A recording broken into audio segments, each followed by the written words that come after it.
Olá, bom dia, boa tarde ou boa noite a todos, dependendo, é claro, da hora que você está vendo este vídeo.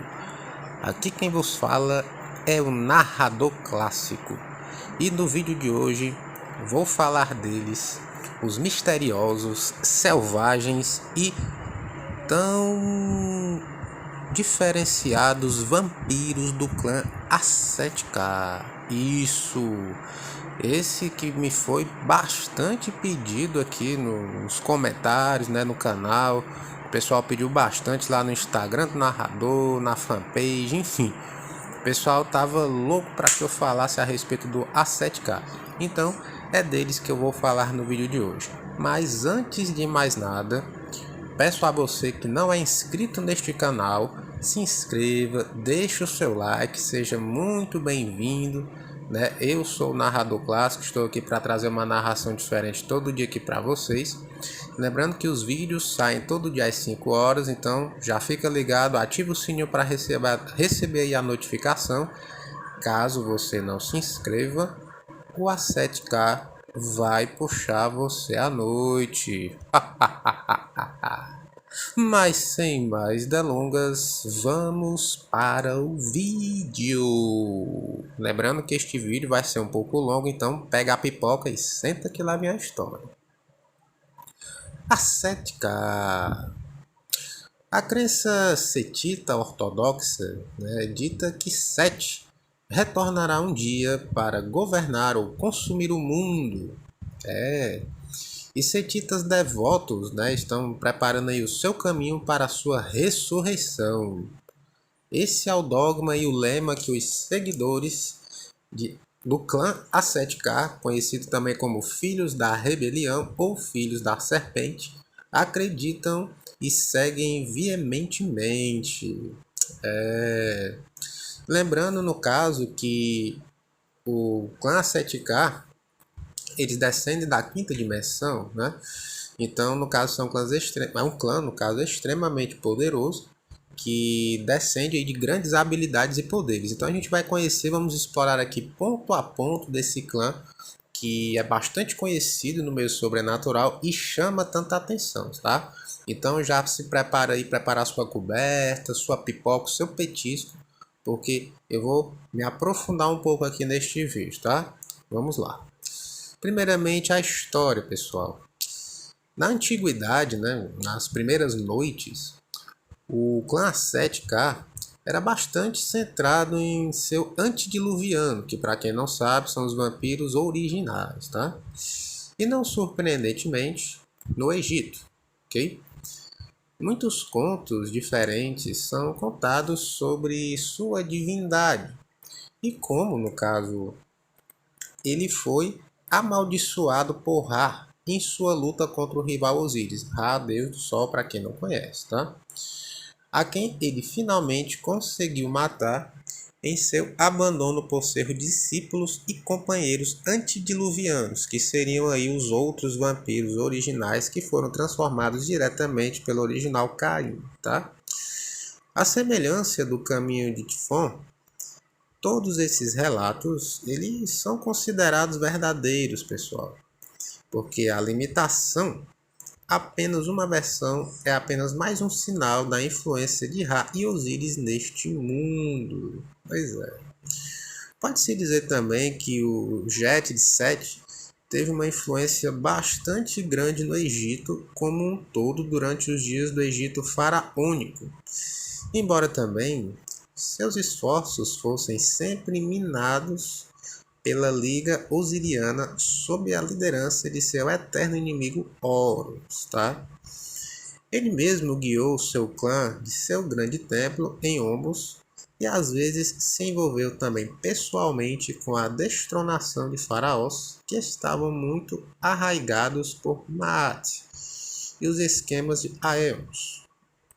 Dessa forma, os seguidores de Sete estabeleceram seu domínio sobre as terras do Egito várias vezes.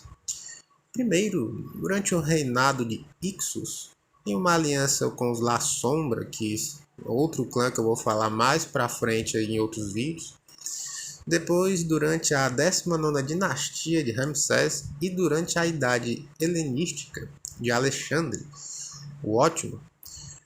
Durante o reinado de Roma, os setitas floresceram em incontáveis cultos entre os filhos de Sete e de Caim, ou seja, Caim estava lado a lado com os assetianos, né? Prometendo segredos antigos e moldando a mentalidade de seus cultistas para resistir aí às armadilhas de Matatos. Todos esses esforços, pessoal, foram desferidos um golpe sério quando o próprio Sete desapareceu em 33 EC. No caso aí, o suposto ano da crucificação de Cristo, tá? Como alguns cetistas notam. Então, o clã a 7K já é mais antigo, né? Já existia antes mesmo da existência de Jesus. Após a partida do fundador, terremotos aí destruíram o Egito e muitos dos antigos templos afundaram e se perderam. Muitas vezes aí, levando muitos dos seus adormecidos Matusaléns do clã junto com eles, né? No entanto, os restantes tomaram as rédeas desse clã, governando a progênie de Sete em sua ausência, certo? No caso, falando um pouco da Idade das Trevas, pessoal, que eu já mencionei ela algumas vezes aqui no canal e vou fazer um vídeo específico somente sobre ela, tá? Só vocês aguardarem um pouco mais. Setitas, no caso, eles eram raros na Europa medieval antiga, ou Europa medieval escura, como era conhecida na Idade das Trevas, passando a maior parte de seu tempo no Egito.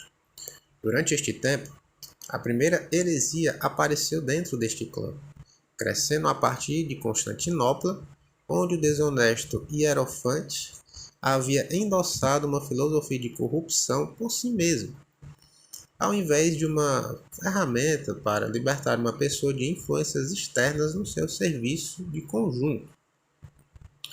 Embora esses decadentes ou tifonistas estivessem aí originalmente confinados ao Império Romano do Oriente, a queda de Constantinopla em 1204 os espalhou pelo mundo todo, conhecido, tá?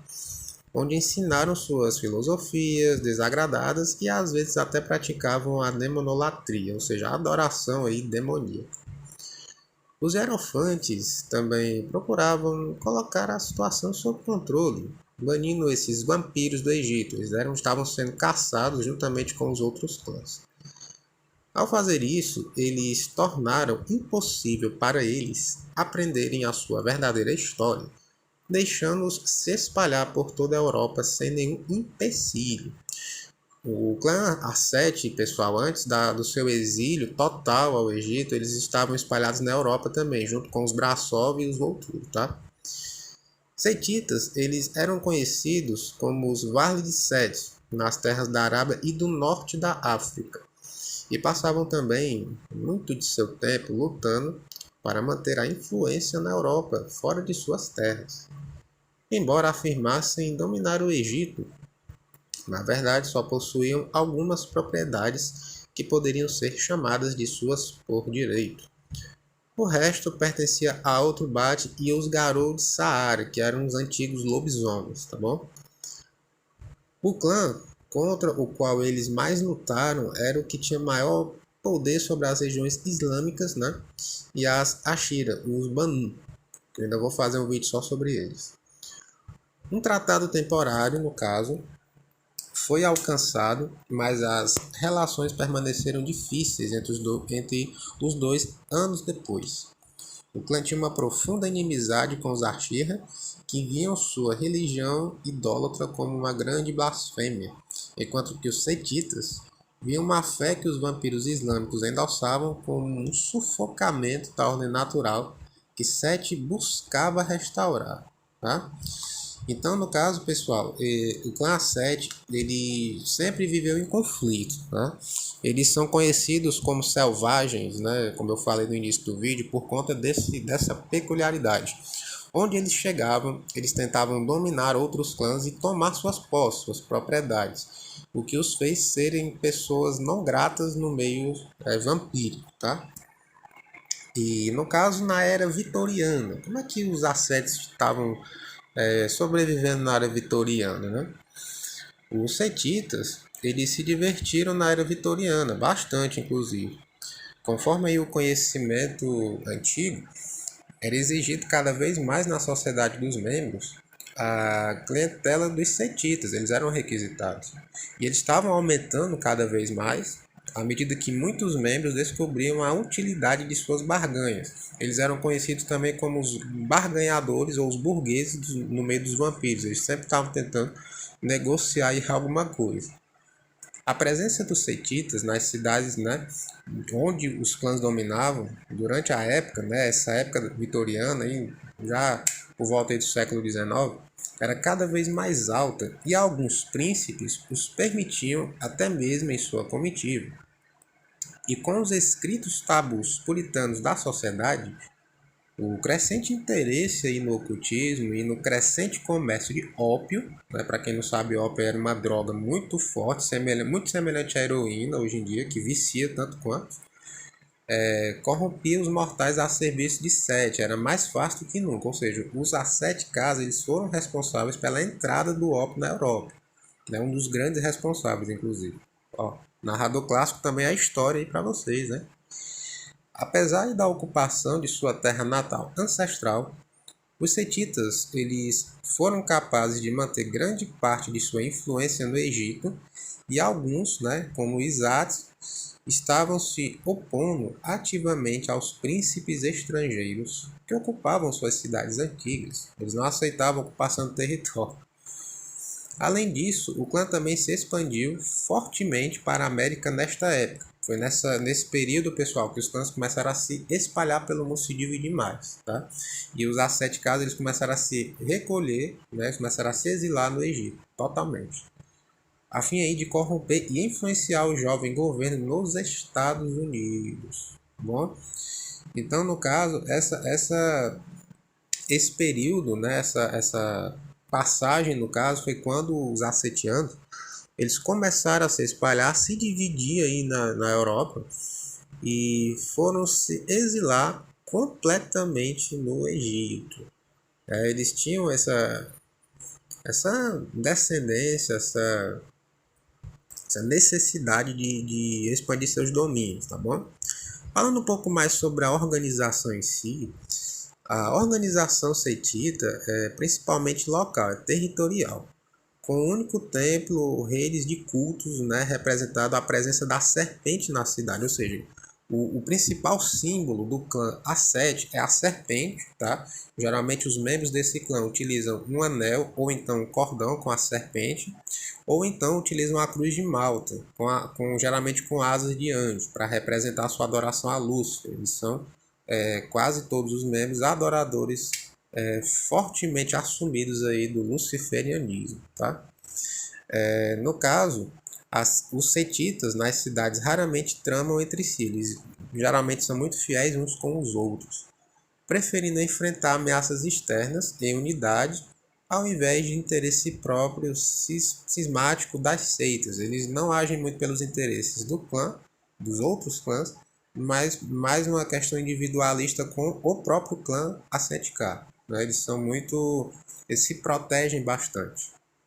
No entanto, eles persistem em boatos entre forasteiros, né, sobre um enorme templo dedicado a Sete localizado em algum lugar da África, mas não se tem aí uma localização exata. Eu mesmo já ouvi muitos conhecidos que tentaram encontrar esse templo, mas nunca conseguiram. Acreditamos, eu também acredito nisso, que o templo está escondido de propósito para que ninguém o encontre, tá?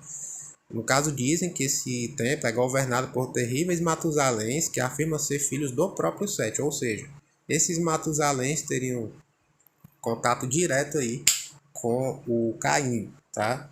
Para quem não sabe é o original. Então são extremamente poderosos, né? Muito complicado. Os Hierofantes ou Eternos, né? Conhecidos assim, não é os Eternos da Marvel não, tá pessoal? São os Eternos conhecidos aí dos líderes dos seguidores de Sete, são chamados assim. Na ausência do príncipe ou do seu fundador, tá? Eles assumem o comando em primeira mão. Eles são os mais velhos do clã, né, do seu clã, que conheceram Sete pessoalmente e atuaram como seus administradores nos templos dedicados ao Deus, ou seja, dedicados ao próprio Criador, o próprio Caim original. Tá? No caso, algumas variantes aí do clã A7K. Os seguidores de Sete, eles não são tão uniformes quanto seus nomes levam os observadores a acreditar, pessoal. Eles descobriram que a melhor maneira de pregar a sua doutrina e filosofia em certas terras era usar paralelos com os mitos e lendas indígenas aí de cada cultura. Eles assumiam também essas culturas dos locais onde eles tentavam dominar. Em muitas das religiões ao redor do mundo, os setitas, eles encontraram deuses que tinham uma notável semelhança com o Senhor das Tempestades e proclamaram que essas eram, na verdade, máscaras do próprio Sete, ou seja, eles acreditavam que todos os deuses dos locais, Europa, dos vilarejos por onde eles passavam, eram variantes do próprio Sete, que era o deus das trevas para eles. Tá? Então eles assimilavam aquela cultura. Quando o contrato aí com o templo original foi perdido, várias dessas linhas, né, elas se proclamaram independentes, se tornaram andarilhos. E apenas nas noites modernas, as linhas, no caso nos tempos mais recentes, usando infraestrutura mortal, começaram a se comunicar com seus antepassados. Ou seja, vem aquela parte que eu falo em alguns vídeos, também até nas fases do vampirismo, dos deuses vampiros. Os A7K são os vampiros que mais têm ligação com os deuses, né? Os vampiros da quinta dimensão, eles são muito mais espirituais do que físicos propriamente ditos. Apesar de que fisicamente eles são muito fortes. São descendentes diretos de Caim. Então eles têm uma conexão com os vampiros da quinta dimensão, com os deuses vampiros, os deuses antigos, muito mais fortes e presentes do que os outros vampiros, né? Como as castas dos assamitas, os setitas originalmente tinham um sistema triunvirato. A única casta, né, sobrevivente aí nas noites modernas, que são os sacerdotes, que sobreviveram à Idade das Trevas, né, que foi o período de maior terror para todos os seres sobrenaturais, até mesmo para os civis.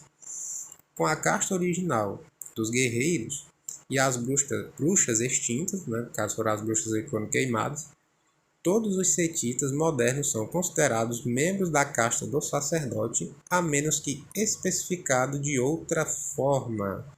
Ou seja, na imagem, na cabeça, né, dos fundadores, todos os membros são descendentes diretos, a menos que eles tenham sido banidos, tenham se tornado andarilhos ou tenham desencarnado, ou seja, que eles tenham aí morrido totalmente, tenham sido desprendidos do seu corpo físico, tá bom?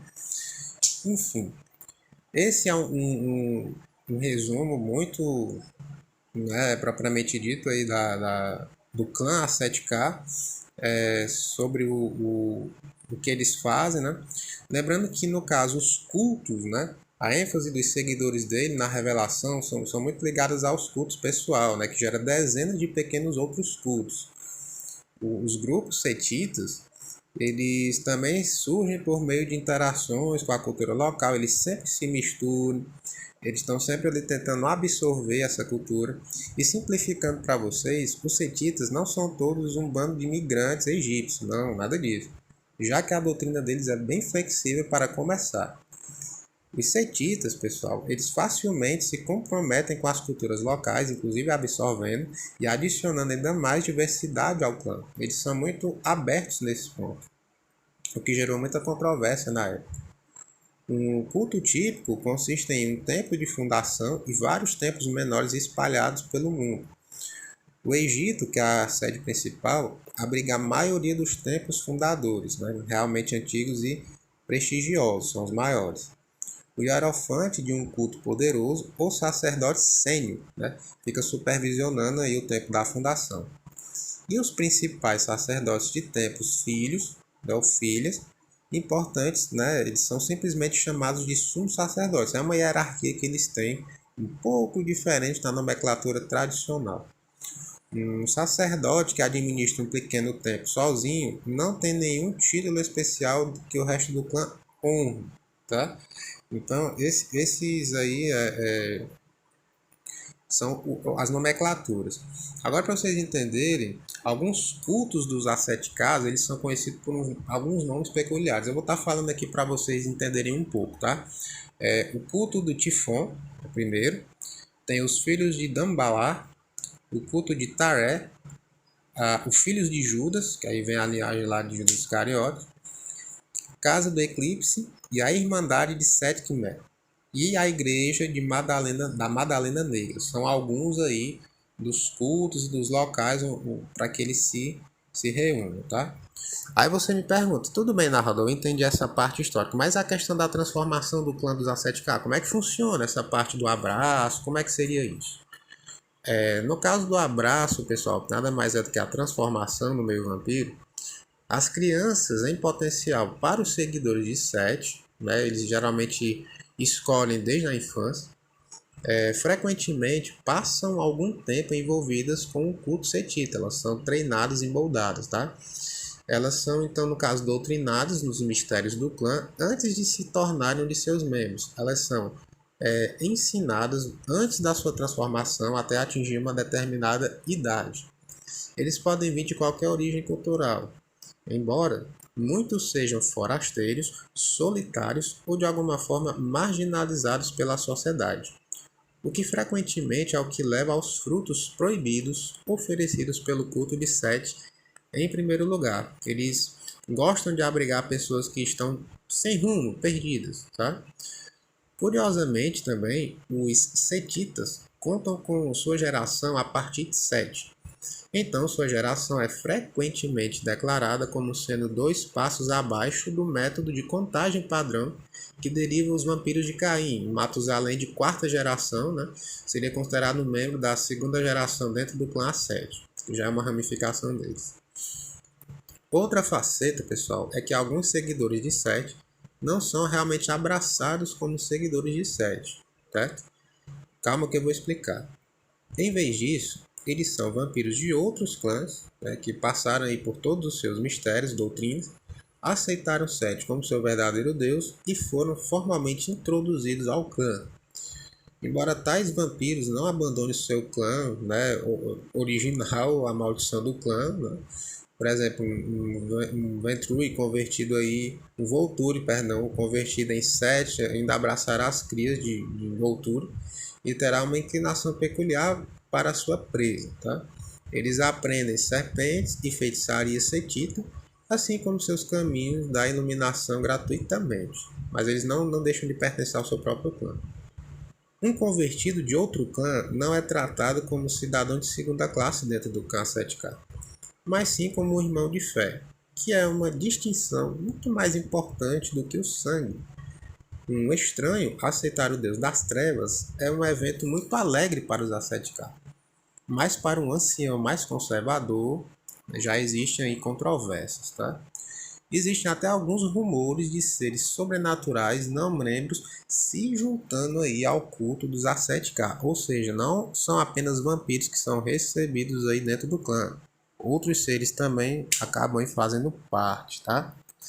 Enfim, pessoal, esse aí foi o vídeo a respeito do clã A7K. Tentei ser o mais completo possível, falando dentro do que eu posso, obviamente, tem coisas que a gente não pode falar, mas eu tentei dar o máximo de detalhes possível para vocês. Então, se gostou desse vídeo, se inscreve no canal, deixa o like, coloca aí nos comentários o que é que você achou. E para você que é novo, está chegando aqui no canal, tem um desafio para você. Assista 3 vídeos do canal do Narrador Clássico. Se você gostar, se inscreva. Se não gostar, não se inscreva, tá? Lembrando que nossos vídeos estão indo aqui ao agora todo dia às 5 horas da tarde, tá? Então, chega aqui todo dia que 5 horas tem vídeo novo. Lembrando que sexta-feira tem o vídeo temático das lendas urbanas, também às 11 da noite. E o quadro Relatos do Oculto vai voltar toda quinta-feira também aí, às 11 horas da noite, com um relato aí para vocês. Então, mandem aqui por e-mail narradorclássico12@gmail.com na descrição deste vídeo. Enfim, pessoal, é com estas palavras românticas que eu vou ficando por aqui. É como sempre um grande prazer e Até breve, meus pequenos.